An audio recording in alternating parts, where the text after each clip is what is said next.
Welcome to another edition of the Tell Like It Is radio podcast. I'm your host, the one and only Ro Clark. And on this segment, I want to touch bases on whether or not NCAA players should receive compensation. Years ago, it started when guys like Greg Oden couldn't even come out. And with that, they couldn't come out of high school. And when that rule was made, Greg Oden, he dealt with so many injuries. I think he injured his hand when he was in Ohio State, couldn't really play the full season.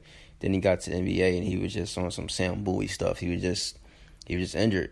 And so who knows if he would have been able to not go to Ohio State and come straight out of high school and play.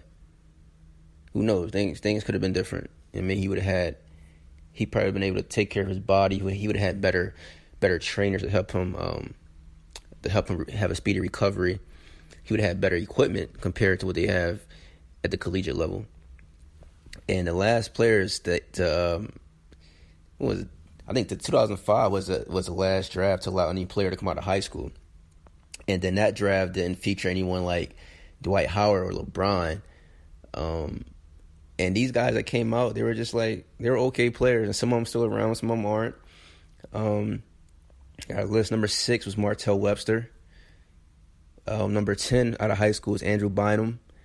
Number 18 out of high school was Gerald Green. And Gerald Green went out of NBA for a little bit. Then he ended up getting a call from Houston Rockets. I believe when he was in Boston visiting a family member. And now he's been balling since he came onto the Rockets. He's not afraid to shoot. He can score. Now this dude, the Rockets signed him for the remainder of the year. The Rockets are number 1 in the West. The Rockets are 30-1 when Harden, Capella, and Paul play in the lineup. And now Gerald Green, who was just sitting on his couch, is about to sign a 6-figure deal with Adidas. That's it. Number 34 is C.J. Miles. He's still around. I believe he's in Utah or maybe Indiana. Number 40, the 40th high school player to come out of that draft. I'm sorry, not the 40th, but pick 40. It's the 5th player from high school was Monte Ellis. Then 5 picks later was Lou Williams at 45. 4 picks later was Andre Blatch. And then the last but not least, it was Amir Johnson. So then you got to think 10 years later, 6 of the 8 are still in the NBA playing big roles for their team. However, none are on a team that drafted them, but they have bounced around the league before finding a home. Guys like I said, Gerald Green spent a few years overseas. Andrew Bynum and Andre Blatch aren't even in the league. And this should have been their prime year, I believe, coming out of high school. And then, other thing I want to argue is that when guys actually do stay in college and decide not to come out that first year, or whenever they increase their draft stock, their draft value, their value drops. So let's say, for instance, a Grayson Allen, maybe he could have came out his first or second year. He stayed all 4. His draft stock might drop, especially with the incidents. He's been tripping players and stuff like that. Scotty Reynolds, I feel like, was a long-time Villanova alumni. A lot of players who stayed hurt their draft stock because you got these 17 and 18-year-olds coming in, and these managers and these owners are like, yeah, we want this kid. He's fresh out of high school. We want this kid. We don't want the guy that was in college for 3 years or 4 years. We want this fresh 17, 18-year-old who never even stepped foot on a college court. Then you get guys like Kyrie Irving, Michael Porter, guys who didn't even play not one game or did play a few games in their first year in college on the collegiate level, and they still end up getting drafted. So it's like that first year was just sit out. It wasn't intentionally, but that first year, you're just going to sit out for these 9 months and then go to NBA. So with that being said, why not just have these guys come out of high school still? At the same And at the same time, we don't know these guys' story, what their family's going through. None of that. And we understand they're 18. We shouldn't give these guys millions and millions of dollars. But yeah, these guys are 17 and 18.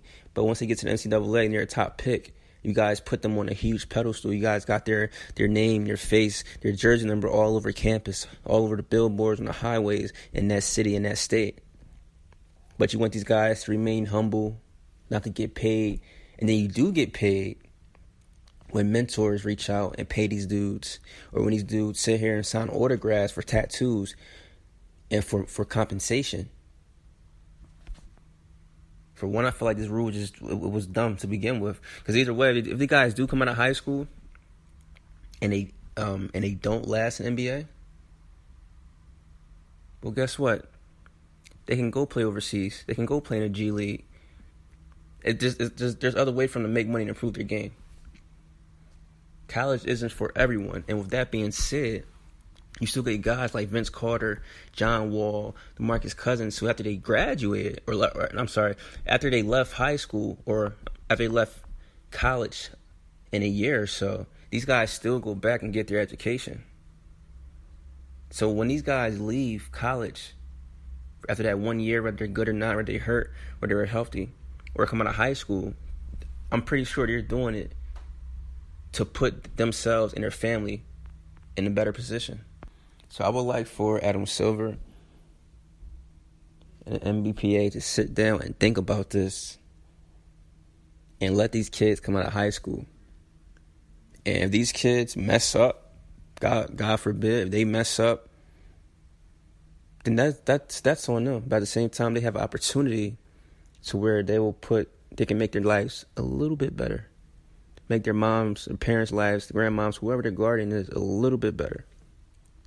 And you got to think some of these kids are growing up in single-parent homes, single moms, where they got to sit there and help take care of their siblings, so they're growing up faster. So they don't have time to sit around and wait another year or two. They want to go and get it done, make this money. Like Thomas Robinson. I love this kid, man. Like, and this story is amazing. He raised his baby sister. Everywhere he went, she went. And he worked hard. I think he lost both of his parents within the same year. And I believe he still ended up staying like 3 years, maybe 4, in Kansas. But his story is amazing. So the point being is you never know what these players are going through. So yes, NCAA players should receive some type of compensation. It's simple as that.